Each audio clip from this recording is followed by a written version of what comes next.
Yan guys, ito yung isang account ko. Yan, nag-sell tayo. Yan po. Okay. So, sell po tayo dyan. Kasi yun po yung nasa signal. Ito po, no? Sell. Ayan, nag-sell po tayo. Okay. So, scalping lang gagawin natin dito. Although ito po ay day trading. Scalping lang po gagawin natin. Guys, makita nyo, ito yung isa kong account na may account po kasi ko yung ECN. Ito yung isang standard account ko. Okay? So, nakita natin, naka-red pa yan. Okay po. So, XAUUSD yung ating tinetrade. Okay? So, yun na po, nagbo-blue na. So, antayin po natin yan. Ite-take profit po natin to. Okay? So, antayin lang po natin. Scalping lang po ito eh. So, maliit lang po yung aking capital dito. Nasa $100. Yan guys, gamit lang natin dito is yung Surefire. Yan po.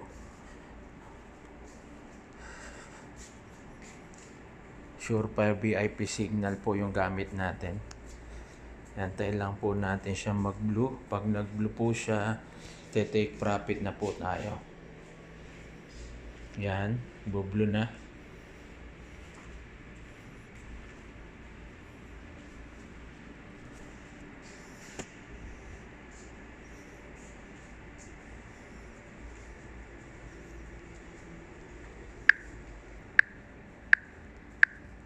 Okay guys, ayan na.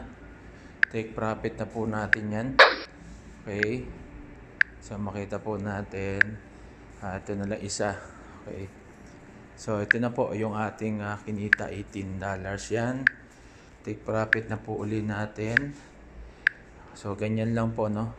Scalping lang po ito. So antayin lang po natin, medyo tumaas yan. Yan. Isa pa. Uy. Okay.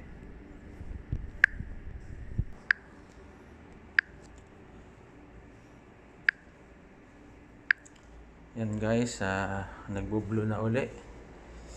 Kaya santayin lang natin bago tayo mag-take profit.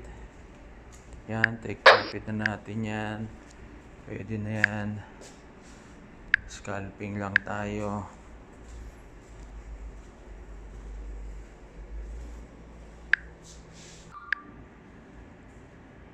Yan. Okay, yan. Profit na tayo. So, naka $20 po tayo. Ito po yung isang account ko, no. Yan, $100 lang po yung ating dyan, capital. So, naka $23.22 po tayo. Ginamit po natin yung yan, Surefire. So, sell po yan, sell. Okay? So, yan lang po yung natin dito sa ating live trading. So, gamit po natin yung standard account. Yung isang account ko po ito. Okay? So, yan lang po. Thank you.